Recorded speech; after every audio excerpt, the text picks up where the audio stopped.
With a highly successful career in the saddle and multiple Group 1 wins to his name as a trainer, we caught up with champion horseman Pat Hyland ahead of gunmare Bonaria's campaign in Sydney to take on their best in the Group 1 Coolmore Classic.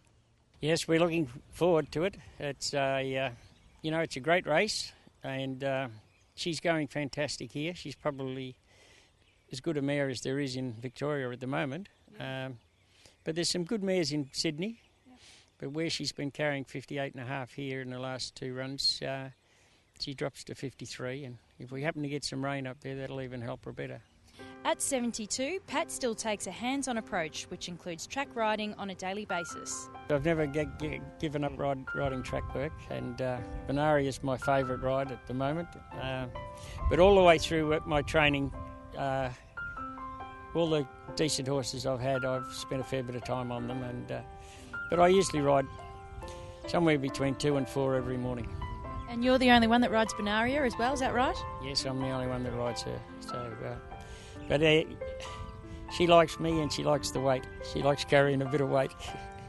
The late Roy Higgins was one of Pat's greatest colleagues as he reflected on the Professor and their famous stashes in the saddle. We had a lot of jostles in the saddle, and he was a champion jockey, great jockey.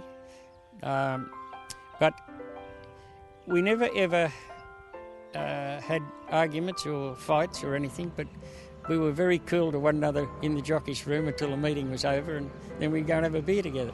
Apart from being a sad occasion, I thought it was a very happy occasion in the sense that it was a real Roy funeral, if you like. It was different, but it was a real Roy funeral, and if he was up in heaven looking down, I think he'd have been very proud of it. Track walking is essential preparation for jockeys these days. However, it was Pat who pioneered the trend. That was back in the late 60s, early 70s. A chap I rode for a lot. He was Billy O'Callaghan, and he finished up my mentor, if you like. And he lived up near Caulfield Racecourse. He used to walk his dog Monty around Caulfield Racecourse. And he rang me one night and he said, "I think you better come up and have a look at this track." He said, "They've shifted the rail back. In those days, the rail was only moved out once every 6 weeks and it'd stay out, and then they'd put it back. And while it was out, this kikuyu grass had grown out from under where the rail goes back to. And he said, "You just got to tell me if you can stay right on that fence, that going's got to be better." And he was absolutely correct. And he was quite a big punter himself, so I went to the races the next day and rode 3 winners, and never left the fence. Anyway, we decided then that every Friday we'd go to walk the tracks. Pat seems to have a great knack with mares, having trained Group 1 winners Celius and Zarita. I wasn't sort of like that in real life, but it just seems to be that I obviously have a passion for it of some sort. There's some way around it, because we've had too many good ones for it to be just a fluke.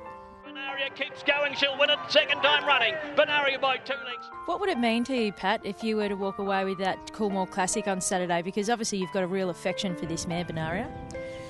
Yes, I'd be very excited. I'd probably have a tear in my eye if I saw her go over the line in front, because she's such a great little mare, and of course Robert being with us for so long, and he's a breeder, and for her to win a Group 1 makes a sensational brood mare.